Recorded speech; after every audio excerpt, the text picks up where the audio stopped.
제목을 한번 같이 읽겠습니다. 시작. 예수님이 땅에 쓰신 글자는 무엇일까요?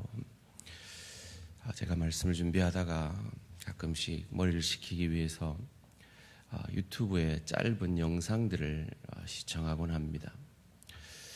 그 가운데 가족의 소중함이라는 짧은 영상이 제게 큰 울림이 되었습니다. 이런 내용이었습니다. 한 외국인 할아버지가 개를 데리고 산책을 하다가 복권을 한 장을 삽니다. 그리고 집으로 돌아와서 늙은 아내에게 말합니다. 내가 이 복권이 당첨되면 내 인생은 아름다운 것으로만 가득 채울 거야. 그 말을 들은 늙은 개가 거울 속에 비친 자기의 모습을 보고 집을 떠나갑니다. 왜냐하면 거울 속의 자기의 모습은 너무나 추했기 때문입니다. 사랑하는 성도님들, 혹 우리도 이 개와 같이 하나님 앞에서 생각하는 것은 아닐까요? 오늘 말씀을 읽으시면서 이상하다라고 생각하신 분 계시지 않았습니까?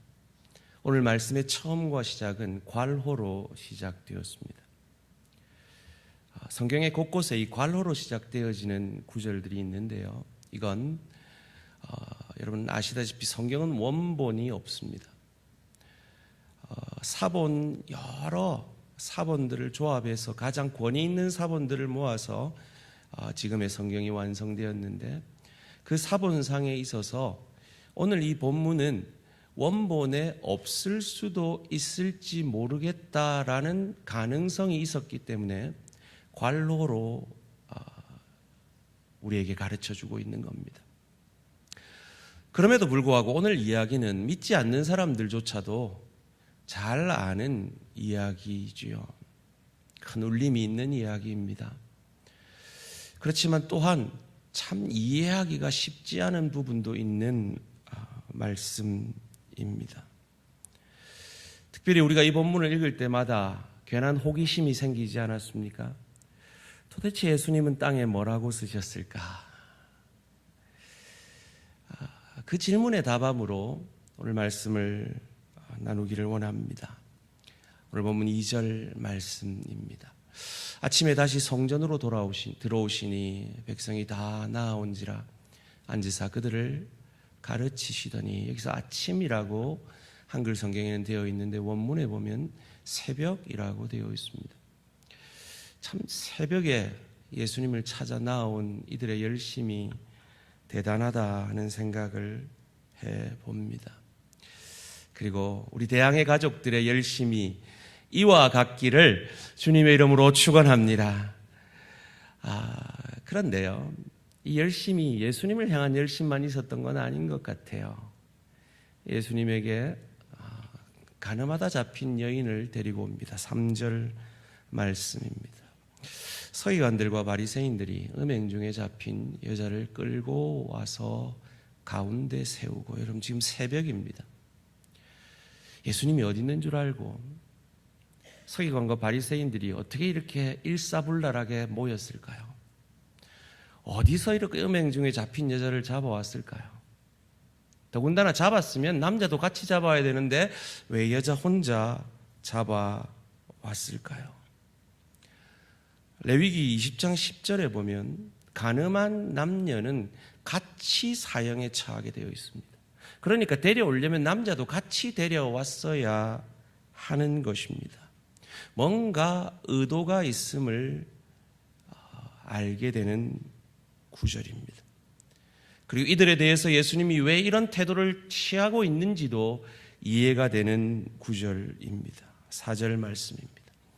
예수께 말하되 이 선생이여, 이 여자가 간음하다가 현장에서 잡혔나이다. 그러면서 모세의 율법을, 그들이 가장 두려워하고 권위 있는 모세의 율법을 갖다 댑니다. 5절 말씀입니다. 모세는 율법에 이러한 여자를 돌로 치라 명하였거니와 선생은 어떻게 말하겠나이까. 예수님 아주 난처해지셨습니다. 율법을 갖다 댔기 때문입니다. 예수님을 고발할 조건을 찾으려는 이들의 아주 머리 좋은 자의 전략이 먹혀든 겁니다. 6절 말씀입니다. 그들이 이렇게 말함은 고발할 조건을 얻고자 하여 예수를 시험함이로라. 예수께서 몸을 굽히사 손가락으로 땅에 쓰시니, 자, 드디어 뭔가를 쓰십니다. 뭘 쓰셨을까요? 예수님은 지금 위기에 처해 있습니다.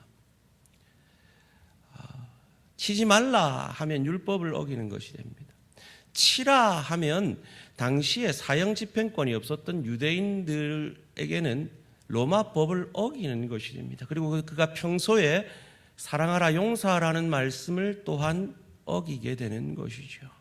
이래도 공경 저래도 공경, 큰 공경에 빠지게 된 것입니다.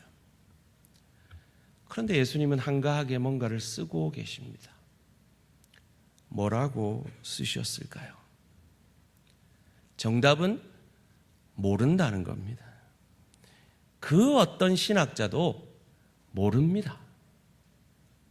그런데 왜 제가 추측을 하느냐? 오늘 본문의 은혜를 여러분이 기억하시기를 원하였기 때문에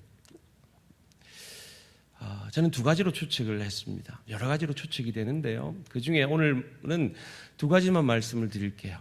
첫 번째는 증인들이라고 쓰시지 않았을까라고 추측을 해봅니다. 두 번째는 십계명 두 돌판이라고 쓰시지 않았을까라고 또 추측을 해봅니다. 글자 내려주시고요. 뭐라고 추측한다고요? 첫 번째는요? 두 번째는요? 자, 왜 제가 이렇게 추측하는지 한번 같이 들어보시기 바랍니다. 예수님이 가만히 있으니까 이들이 포기하지 않습니다. 7절 말씀입니다. 그들이 묻기를 마지 아니하는지라, 그치지 아니하는지라, 이에 일어나 이르시되 너희 중에 죄 없는 자가 먼저 돌로 치라 하시고. 여러분, 여기서 제일 중요한 단어가 먼저입니다. 기억하십시오. 먼저라는 단어가 중요합니다. 예수님은 분명히 돌로 치라 했습니다. 율법을 지켰습니다. 하나님의 공의를 실현했습니다. 그리고는 다시 굽혀 뭔가를 쓰고 계십니다. 8절에서 가장 중요한 단어는 다시입니다. 다시 몸을 굽혀 손가락으로 땅에 쓰시니. 뭐라고 쓰고 계실까요? 아까 쓰고 있는 걸 쓰고 계실까요? 아까 맨키로 쓰고 계실까요? 뭐라고요? 증인들. 뭐라고요? 십계명 두 돌판. 그런데 놀라운 기적이 일어납니다. 여러분, 저는 성경에서 이 장면이 제일 큰 기적 중에 하나가 아닌가 생각이 듭니다. 9절 말씀 함께 읽겠습니다. 시작. 그들이 이 말씀을 듣고 양심의 가책을 느껴 어른으로 시작하여 젊은이까지 하나씩 하나씩 나가고 오직 예수와 그 가운데 섰는 여자만 남았더라. 여러분, 이게 놀라운 기적 아닙니까? 유대인들은 선민의식에 가득 차 있는 사람들입니다. 그래서 자기들은 죄가 없다고 생각하는 사람들입니다. 그런데 예수님의 이 한마디, 죄 없는 자가 돌로 치라 하는 이 한마디에 여기 있는 모든 사람들, 특별히 늙은 사람부터 어른들부터, 왜요? 오래 살면 오래 죄 지으니까 하나님의 말씀의 능력을 우리는 이 구절들을 통해서 은혜를 많이 받았죠. 참으로 합당한 말씀입니다. 그런데 오늘 저는 그런 보편적인 해석에서 독특한 해석을 하는 한 목사님의 해석을 소개해드리고자 합니다. 제가 작년 다니엘 기도회 이후에 계속 참고하고 있는 노진준 목사님이라는 분의 해석인데요. 그분의 해석을 듣고 제가 좀 더 연구하고 깊이 묵상을 해보니까 참 일리 있는 해석이라 여겨집니다.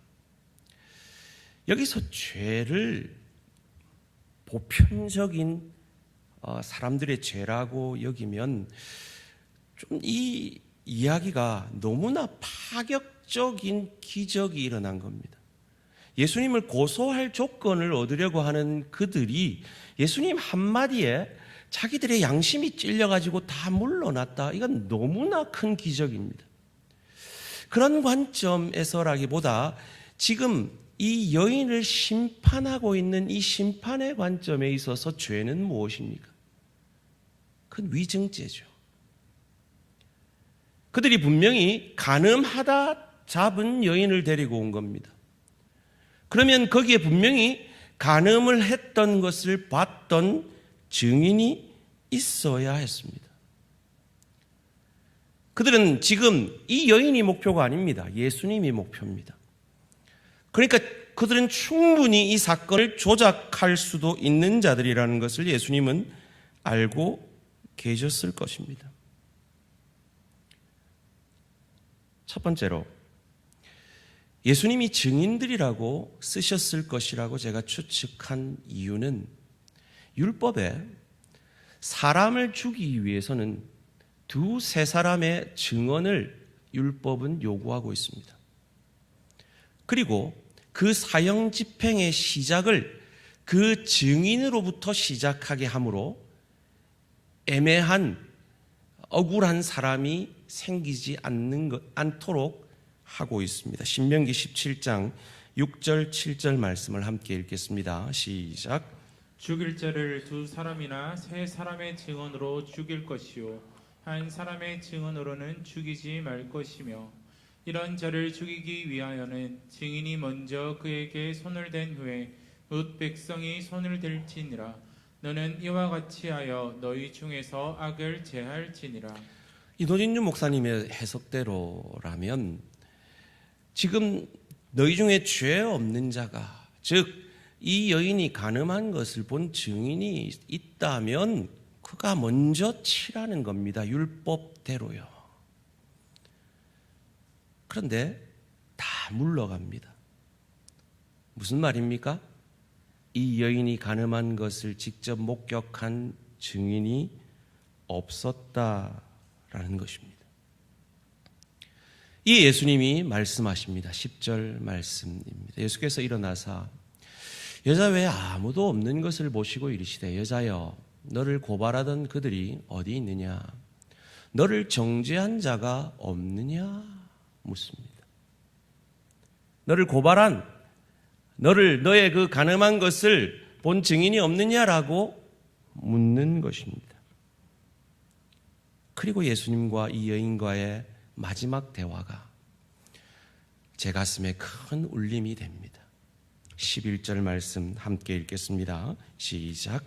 대답하되 주여 없나이다. 예수께서 이르시되 나도 너를 정죄하지 아니하노니 가서 다시는 죄를 범하지 말라 하시니라.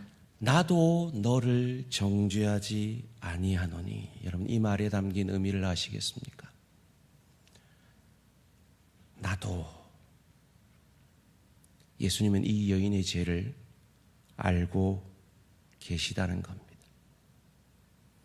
이 여인이 정죄받을 무언가가 있다는 것을 알고 계시다는 겁니다. 이 여인을 정죄하러 왔던 무리들과 예수님의 차이점이 무엇이었습니까? 이 무리들은 이 여인을 정죄하기를 원했습니다. 그러나 그 죄에 대한 증인은 아무도 없었습니다. 그러나 예수님은 이 여인의 죄를 알고 계십니다. 그럼에도 불구하고 이 여인을 정죄하지 않고 계십니다.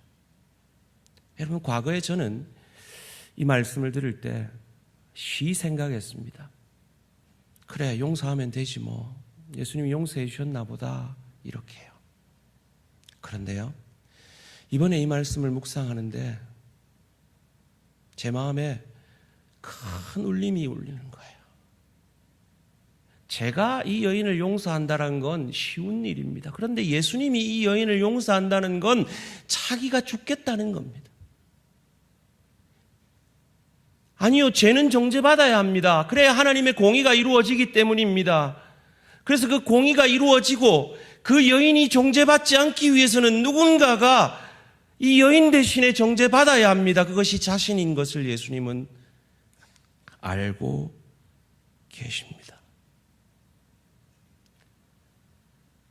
사랑하는 성도님들, 이 여인에게 내가 대신 너의 죄 정죄 받아줌으로 나도 너를 정죄하지 않겠다라고 말씀하시는 이 동일하신 말씀을 저와 여러분에게도 하고 계심을 믿으시기를 주님의 이름으로 축원합니다. 그리고 말씀하십니다. 다시는 죄를 범하지 말라. 많은 사람들이 기독교를 윤리적이라고 도덕적이라고 얘기합니다. 아닙니다. 기독교는 윤리적, 도덕적 이전의 은혜의 종교입니다. 내 스스로 하나님같이 되어져야 하는 불교가 아닙니다. 우리는 결코 하나님이 될 수 없습니다. 마치 우리가 스스로 부처가 될 수 없듯이 말이죠. 우리는 그런 시도를 하면 우리 자신에게 좌절할 수밖에 없습니다. 이 여인처럼 말이죠. 그런데 나를 대신해서 예수님이 정죄받아 주심으로 나의 죄를 사하시고 나를 더 이상 정죄하지 않는 것이 기독교의 복음인 것입니다. 그 은혜에 감사함으로 윤리적이 되고 도덕적이 되고 헌신하게 되고 충성하게 되어지는 것이 기독교인 것입니다. 저는 말씀을 준비하다가 제가 오래전에 봤던 영화 한 편이 생각이 났습니다. 여러분 혹시 이 유명한 영화를 아십니까? 나는 내가 지난 여름에 한 일을 알고 있다. 이게 큰 히트를 쳤어요. 그래서 그 다음 해에 속편이 나왔습니다. 나는 아직도 내가 지난 여름에 한 일을 알고 있다. 이 겁나는 말이죠. 우리 주님은 무리들은 몰랐지만 우리 주님은 그 여인의 죄를 아셨습니다. 그리고 우리 모두의 죄를 알고 계십니다. 저와 여러분이 한평생 지은 죄가 무엇인지 우리 주님은 다 알고 계십니다. 그런데 주님은 그 죄를 정죄하시지 않고 그 수만 가지 잘못을 보시지 않고 저와 여러분이 잘한 딱 한 가지, 예수 그리스도를 내 죄를 위해 죽어주신 나의 구주 나의 하나님으로 고백한 그 한 가지 보시고 우리를 칭찬하시고 우리를 자녀 삼아주시고 우리의 죄를 정죄하지 아니하시는 하나님을 믿으시고 이 복음의 은혜에 감격하심으로 죄를 이기는 이 한 주간 되시기를 주님의 이름으로 축원합니다. 두 번째로, 제가 예수님이 십계명 두 돌판이라고 쓰셨을 것이라고 추측하는 이유입니다. 사랑과 공의는 물과 기름과도 같이 섞이기 힘든 것입니다. 그런데 오늘 본문은 이 사랑과 공의가 화해하여 주는 그림을 우리에게 보여줍니다. 이 여인을 고소하는 자들이 누굽니까? 율법을 대표하는 바리새인과 서기관들입니다. 이 고소하는 모습은 마치 계시록에 사단이 하나님 앞에서 우리를 고소하는 것과 같은 모습입니다. 계시록 12장 10절 말씀입니다. 함께 읽습니다. 시작. 내가 또 들으니 하늘에 큰 음성이 있어 이르되 이제 우리 하나님의 구원과 능력과 나라와 또 그의 그리스도의 권세가 나타났으니 우리 형제들을 참소하던 자 곧 우리 하나님 앞에서 밤낮 참소하던 자가 쫓겨났고. 우리를 참소하는 것이 사단입니다. 그런데 그 근거가 율법이죠. 우리의 범죄함입니다. 그래서 주님은 하나님의 공의를 이루기 위해 돌로 치라 할 수밖에 없었습니다. 그렇지만 나도 너를 정죄하지 않노니로 사랑을 완성하십니다. 그 중간에 무엇이 있었다 그랬습니까? 8절 말씀이 있었다 그랬죠. 다시 몸을 굽혀 뭔가를 쓰고 계십니다. 여러분 누군가 떠오르지 않습니까? 다시 무언가를 쓰신 누군가가 떠오르지 않습니까?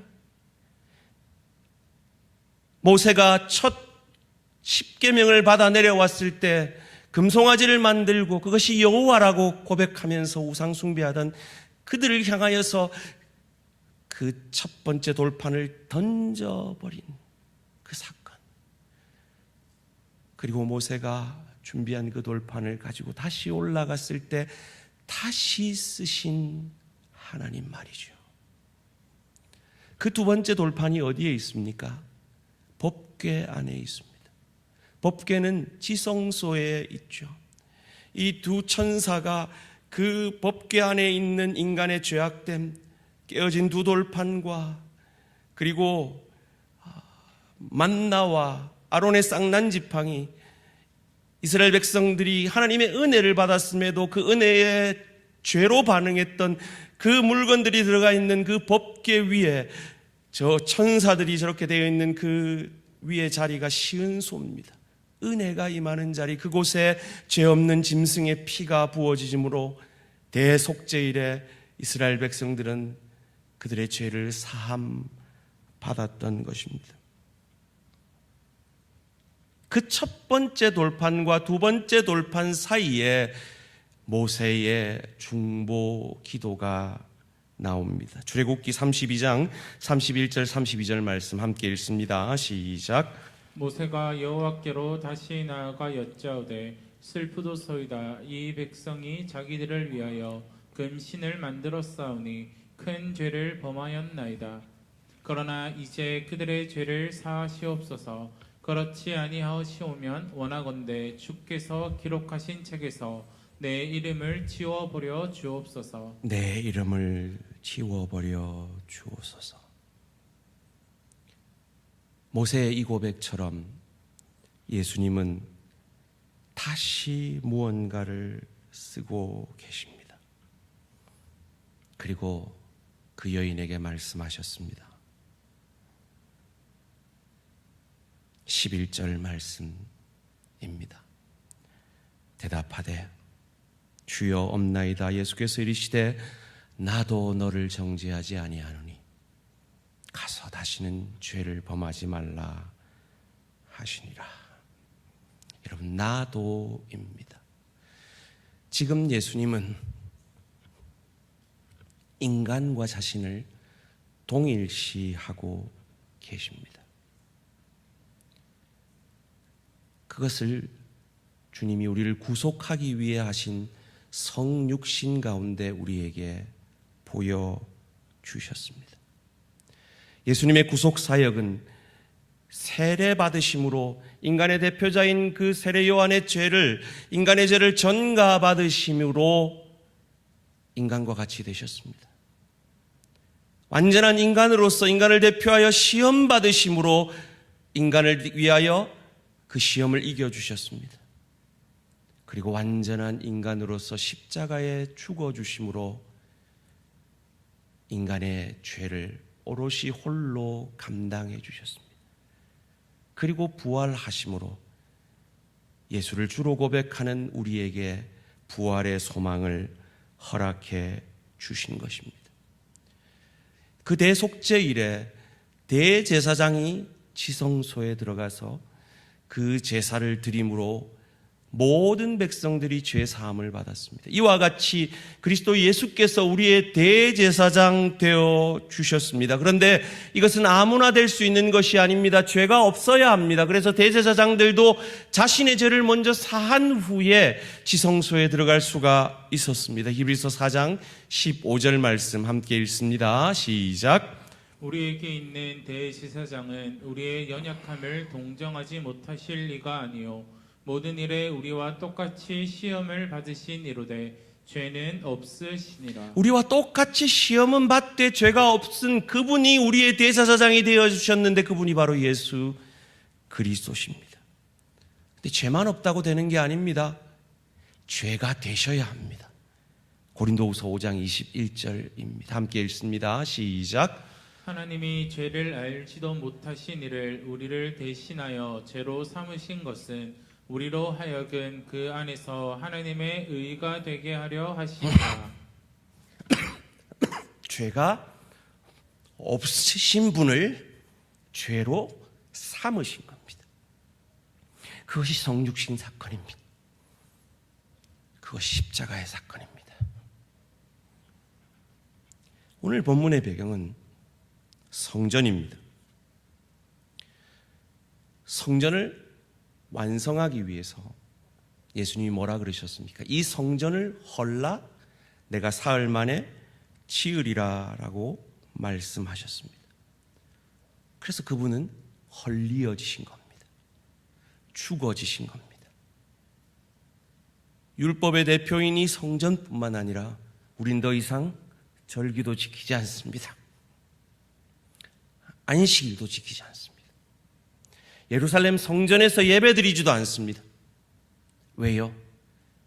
성전 대신 예수님이 헐려지심으로, 그리고 다시 부활하심으로, 다시 세워주심으로 그 율법을 완성하셨기 때문입니다.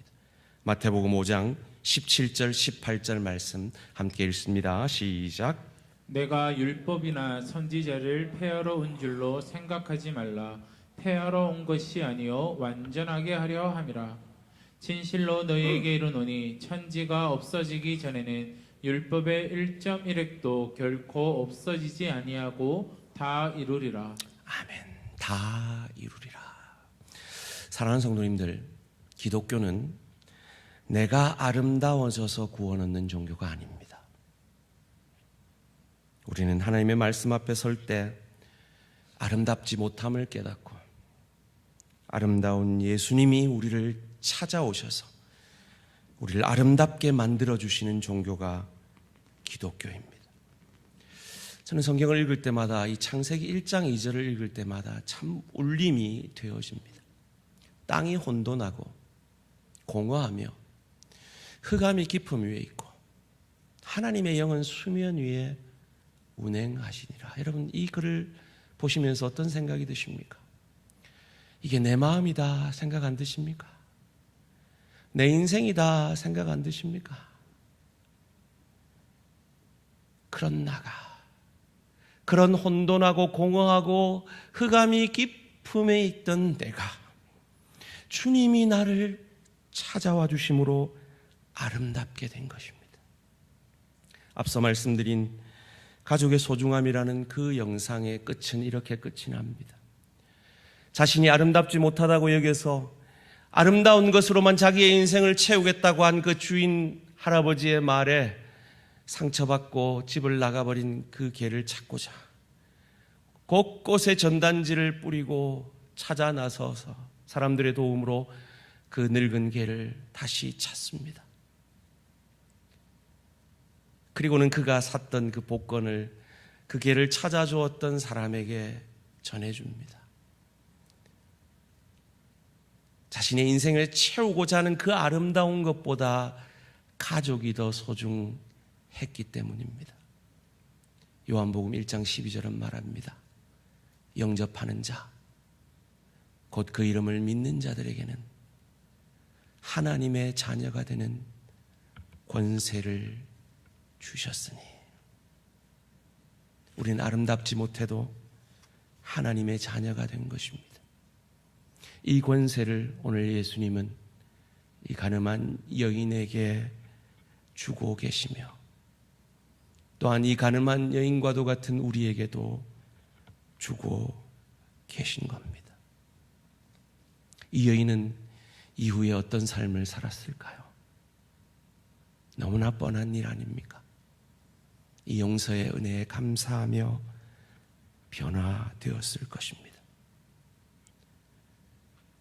우리에게 주어진 이 신분적 구원은 반드시 그 감격으로 수준적 구원을 이루어 가게 되기 때문입니다. 말씀을 맺겠습니다. 제가 참으로 감명적으로 봤던 또 하나의 영화를 소개해 드리기를 원합니다. 라이언 일병 구하기라는 영화입니다. 한 마을에 4명의 형제들이 군대에 차출을 받습니다. 그리고 그 어머니는 그 형제들이 돌아오기를 간절히 기도하는데 위에 3 형제가 목숨을 잃습니다. 이것을 난 상부에서 이 밀러 대위 분대에게 이 라이언 일병을 구해 오라는 명령을 내립니다. 그리고 이 라이언 일병을 구하기 위해 밀러의 대대원들은 대부분 죽고 두 사람만이 살아남습니다. 이 밀러 대위가 라이언 일병에게 꼭 살아남으라, 집으로 꼭 돌아가라 마지막 말을 남기면서 그에게 당부합니다. 최선을 다해 살아라. 그리고 영화의 마지막에 이 라이언 일병이 밀러 대위의 무덤 앞에서 고백합니다. 나는 한평생 최선을 다해 살기 위해 노력했다라고. 이 고백이 나를 위해, 이 여인에게 나도 너를 정죄하지 아니한다는 이 고백을 하기 위해 죽어주신 주님 앞에 섰을 때 우리의 고백이 되어지기를 주님의 이름으로 축원합니다. 예수님이 우리에게 마지막으로 무엇라 명령하셨습니까? 마태복음 28장 18절에서 20절 말씀 함께 읽습니다. 시작. 예수께서 나와 말씀하여 이르시되 하늘과 땅의 모든 권세를 내게 주셨으니 그러므로 너희는 가서 모든 민족을 제자로 삼고 아버지와 아들과 성령의 이름으로 세례를 베풀고 내가 너희에게 분부한 모든 것을 가르쳐 지키게 하라. 볼지어다 내가 세상 끝날까지 너희와 항상 함께 있으리라 하시니라. 아멘. 새생명 축제를 앞두고 있습니다. 이 주님의 마지막 당부를 기억해야겠습니다. 전해야겠습니다. 영혼들을 구해야겠습니다. 그리고 내게 나도 너를 정죄하지 아니하노니 이 고백을 하기 위해 죽어가신 우리 예수님의 마음을 깨달아 잘 살아야겠습니다. 기도드리겠습니다.